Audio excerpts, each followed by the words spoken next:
자, 오늘 본문은 아브라함 이야기죠. 하나님은 일찍이 아브라함에게 복을 주시면서 복의 근원이 되고 또 축복의 통로가 되게 해주시겠다고 아브라함에게 약속하셨습니다. 이에 아브라함은 갈 바를 알지 못하는 그런 가운데 하나님의 그 약속에 대해 믿음으로 순종하면서 나아가는 그 아름다운 모습을 우리에게 보여주었습니다. 믿음의 조상다운 모습이었습니다. 그러나 오늘 우리가 읽었던 이 본문, 이런 우리의 기대와는 완전히 다른 아브라함의 모습을 보게 되는 것입니다. 아브라함은요, 이 가나안 땅에 들어와서 약속의 땅이라고 하지만은 제대로 살지를 못했습니다. 약속의 땅에서 정착하지 못하고 떠돌다가 나그네처럼 그렇게 또 살 길을 찾아서 남쪽으로 나아갔다라는 것입니다. 자, 근데 이런 불안정한 상황 속에서 또 기근이 찾아오고 만 것입니다. 대식구를 거느린 아브라함, 이제는 먹고 살 길이 막막해졌습니다. 그래서 아브라함이 결정한 것은 양식이 풍부한 곳으로 알려진 애굽으로 가기로 결정했습니다. 자, 애굽에 가까이 이르렀을 때 아브라함은 어쨌든 아내 사라의 그 아리따운 외모로 인해서 이만저만 걱정하는 모습이 아닙니다. 사라는 요즘 나이로 보면 한 40대 중반 여성으로 볼 수가 있겠습니다. 아무튼 백옥 같은 피부에 절세 미모를 가진 여인이 사라라고 할 수 있겠습니다. 자, 그런데 이렇게 절세 미인을 두어서 생존 자체를 염려하는 이 아브라함의 모습, 저는 이 모습을 보면서 얼마나 불편한 생각이 들었는지 모릅니다. 이분이 과연 믿음의 조상 아브라함이 맞나 하는 생각이 들 정도로 초라하고 찌질하고 비루하기까지 한 그런 모습을 우리가 보게 되는 것입니다.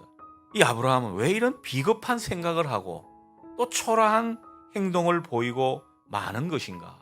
하나님의 약속을 아브라함이 신뢰하지 않아서 그런 것입니다. 여러분, 믿음의 사람이 하나님의 약속을 붙들지 않으면 그 인생이 초라해질 수 있습니다. 애초에 아브라함이 애굽으로 내려가기로 마음먹은 것은 그가 하나님이 주신 약속을 철저히 신뢰하지 못하고 있음을 보여주는 증거라고 볼 수 있겠습니다. 그 하나님에 대한 믿음, 그 하나님을 향한 신뢰, 기근이라고 하는 이 환난 앞에서 그 신뢰는 다 무너지고 말았다는 것입니다. 이렇듯 하나님을 신뢰하지 못했기 때문에 아브라함은 애굽에 가까이 이르자 이 애굽 사람들이 이 아리따운 외모를 가진 자기 아내 때문에 자기를 죽일 수도 있다는 있지도 않은 사실을 마치 벌어진 일인 것처럼 걱정하고 두려워하는 이런 모습을 보이고 있는 것입니다. 사라의 아리따움에 대한 소문이 점점 퍼져나가기 시작했습니다. 이제는 애굽의 고관들의 귀에까지 들렸습니다. 애굽 왕 바로도 이 소문을 듣게 되었다라는 것이죠. 가장 힘이 있는 바로, 신으로 추앙받는 바로였기 때문에 단번에 이 아브라함의 아내 사라를 자기의 여자로 삼았습니다.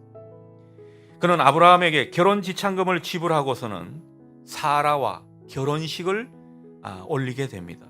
불행하게도 이 아브라함의 아내 사라는 바로의 아내가 되어버렸습니다. 그 덕분에 아브라함은 또 많은 재물을 챙기게 됐죠.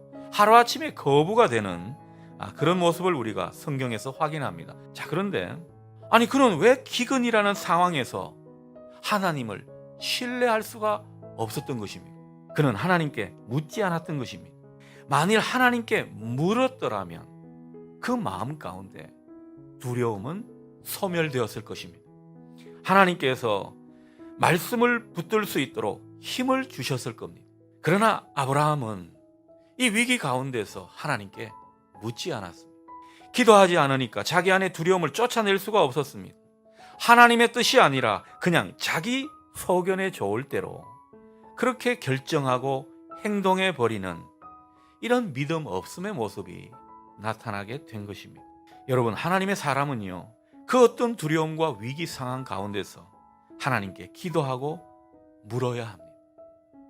여러분, 우리가 살다 보면 내 영혼이 뭔가 어두워질 때가 있죠. 인생이 막막할 때가 있습니다. 두려움이 엄습해 올 때가 있더라는 거죠. 이럴 때 얼른 알아차리십시오. 아, 내가 기도해야 되는 때구나. 기도의 무릎을 꿇으면서 하나님께 나아갈 때구나. 이렇게 생각하시면 좋겠습니다. 그럴 때 함부로 뭔가를 결정하거나 내 상식대로, 내 경험대로 뭔가 쉽게 판단하지 마십시오. 하나님께 물어야 한다는 것입니다. 물론 위기의 순간에 그렇게 기도하고 하나님께 묻게 되면 하나님께서 좀 시원한 답을 주시면 좋을 텐데 하나님은 때로는 침묵하시는 것 같고 하나님은 때로는 우리에게 필요한 응답을 주시지 않을 때가 많이 있습니다. 하지만 적어도 이것만은 보장이 됩니다. 무엇입니까? 우리 안에 두려움은 소멸되게 해 주신다. 우리 안에 두려움이 사라져야 그때부터 우리가 하나님의 선하심을 바라보고 인내하는 힘이 생기기 시작하는 것입니다. 그리고 하나님께서 나와 함께 하시고 나를 인도하시고 보호하시고 돌보신다는 그 신뢰의 마음을 우리가 유지할 수 있는 것입니다. 자, 그런데 여러분, 본문에서 한 가지 이상한 점이 있습니다. 분명히 아브라함이 믿음에 실패한 모습 때문에 많은 사람들이 힘들어지게 되었습니다. 아브라함이 바로에게 거짓말을 해서 죄를 범하게 만들었으므로 아브라함이 벌을 받아야 마땅한 상황이라고 할 수 있습니다. 그런데 하나님께서 일 처리를 어떻게 하십니까? 하나님은 아브라함이 아니라 바로에게만 재앙을 내리시는 모습입니다. 하나님께서 아브라함한테는 벌을 내리지 않으시고 대신 바로와 그의 온 집에 큰 재앙을 내리신 까닭은 다른 게 아닙니다. 그 아브라함을 향한 하나님의 신실하심 때문입니다. 비록 아브라함이 믿음에 실패하고 하나님을 신뢰하지 않고 영 엉터리 같은 신앙으로 그렇게 하나님 앞에 서 있었지만 하나님은 아브라함과 약속하신 그 약속을 하나님만의 방법으로 신실하게 지키기 위해서 오늘 이러한 모습으로 사람들에게 나타나신 것입니다. 하나님은요, 이 사건을 통해서 아브라함뿐만 아니라 우리에게 분명히 보여주십니다. 하나님께서 하시는 모든 약속을 이루어 가시는 것 결코 우리 인간의 손에 달려있는 것이 아니라는 것입니다. 하나님 손에 달려있는 것이고 하나님께서 마침내 이것을 이루어 가신다는 것입니다. 그러니 오늘 우리는 이 하나님의 신실하심과 하나님의 능력에 우리의 모든 인생사가 달려있음을 똑똑히 보실 수 있기를 바랍니다. 비록 아브라함은 하나님으로부터 재앙을 당하지는 않았지만 이 일을 경험하고 또 이 일을 통해서 큰 수치를 느꼈을 겁니다. 자기의 불신앙과 신실하지 않은 모습 때문에 다른 사람들이 하나님께 저주를 받는 모습에 부끄러움과 충격을 받았을지 모릅니다. 그는 무엇보다 하나님을 새롭게 경험했습니다. 자기의 그 참 못난 모습, 실수와 실패에도 불구하고 하나님은 그를 지켜주시고 보호해 주셨습니다. 많은 재물까지 챙겨주시면서 안전하게 집으로 돌아오게 해 주셨습니다.